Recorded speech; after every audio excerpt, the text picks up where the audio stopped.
किसान साथियों नमस्कार। हम लोग देख रहे हैं कि एक धान के प्लाट में हमको ये जो हमारा कीट देखने को मिल रहा है, इसको आपके क्षेत्र में क्या कहते हैं उस हिसाब से हमको नहीं पता, लेकिन इसका जो हम लोगों ने नाम पढ़ा लिखा और जाना है उसको हम लोग गंधी बक्से नाम से जानते हैं।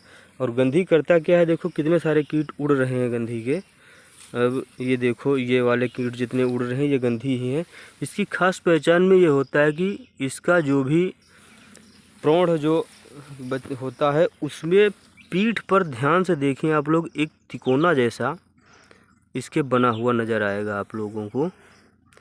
साथियों, इसकी जो संरचना है उस हिसाब से ये एक विशेष प्रकार की गंध छोड़ता है, तो इसी कारण इसका नाम गंधी बग कहा जाता है। और ये करता क्या है कि ये जो हमारे दाने हैं इन दानों का रस चूसता है। ये दूधिया अवस्था में बहुत ज़्यादा प्रकोप रहता है इसका। और साथियों, ये दानों को इतनी अच्छी तरह से डैमेज कर देता है कि दाने तो हमें दिखाई पड़ते हैं मगर दानों में अंदर इसके जो भी चावल वगैरह रहते हैं वो नहीं बन पाते हैं, क्योंकि ये दूधिया अवस्था में ही उसका रस चूस करके उसे ख़राब कर देता है। तो उसमें हम लोगों को काफ़ी नुकसान देखने को मिलता है, क्योंकि किसान भाई हमारे उस समय जितनी लागत लगनी होती है लगा चुके होते हैं, जितना इन्हें प्रयास करना है, खाद देना है, पानी देना है, पूरी फसल ये लोग तैयार कर लेते हैं, लास्ट में ये लग जाता है।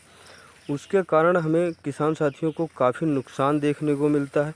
तो साथियों, इस नुकसान से कैसे बचा जाए, इसका निराकरण कैसे किया जाए, इस कारण पर हम लोग आज विशेष रूप से चर्चा करने वाले हैं। कि साथियों, जैसे कि हम लोग ने देखा कि ये हमारे जो धान है, देखिएगा जैसे कि ये बाल हमारी है, इस बाल में देखिएगा कितना डैमेज कर दिया है इन्होंने। और ये देखो जितने भी दाने थे वो सब दानों का रस चूस लिया है। अब इनमें बनना कुछ नहीं है, इन्हें आप लोग जब भी पीट करके पंखा लगाएंगे इसमें साफ़ करने के लिए, वो तुरंत ही बाहर हो जाएंगे ये दाने। तो इससे किसान साथियों खेत में काफ़ी नुकसान जाता है किसानों के। तो देखिएगा पूरी की पूरी बाल जैसे काट दी, इसमें मान के चलो पूरी बाल में लगभग 150 के आसपास दाने थे, इसमें से लगभग 60-70 दानों ने काट दिए हैं।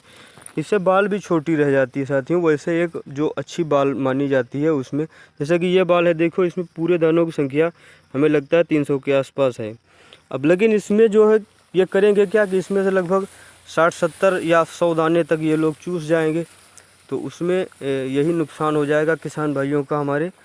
तो किसान भाइयों, इससे बचने के लिए आप लोग एक सलाह हम लोग बताना चाहेंगे कि जैसे ही हमारे धान की बालियाँ निकल आती हैं और उसी दरम्यान हमको जो है इमिडाक्लोप्रिड या फिर क्लोरोपाइरीफास 20% का छिड़काव इसमें दे देना चाहिए फूल दाना बनते से पहले। तो या फिर दाना हल्का हल्का बन रहा हो तभी आप लोग दे दीजिए तो ज़्यादा अच्छा रहता है। साथियों, हमें इसी खेत में एक नए विकार देखने को मिल रहा है। साथियों, ये जो हमारे खेत में जब भी स्टार्टिंग में जो फफूंद लगती है उसके कारण जो विकार निकल कर के आता है, तो इस समय जो ये लगा हुआ है इसे हम लोग नेक बैंड के नाम से जानते हैं। ये उसी फफूंद का दूसरा चरण होता है जो स्टार्टिंग में हम लोगों के जो कंट्रोल नहीं करते हैं उसका। इसमें होता क्या, बाल जो है इसके तना जो है बाल का, इसमें यहाँ जो गांठ बनती है निचले सिरे में, वहाँ से इसकी सड़न उत्पन्न होती है। और ये जहाँ से बाल निकलती है यहाँ से देखो आप लोग ध्यान से देखें तो इसमें सड़न नज़र आ रही होगी आप लोगों को। ये सड़न यहाँ से बाली को ख़त्म कर देती है, ऊपर पोषण नहीं जाता इसमें, इससे ये पूरी की पूरी बाल जो है हमारी सूख जाती है। इसमें एक भी दाना नहीं बचा है साथियों।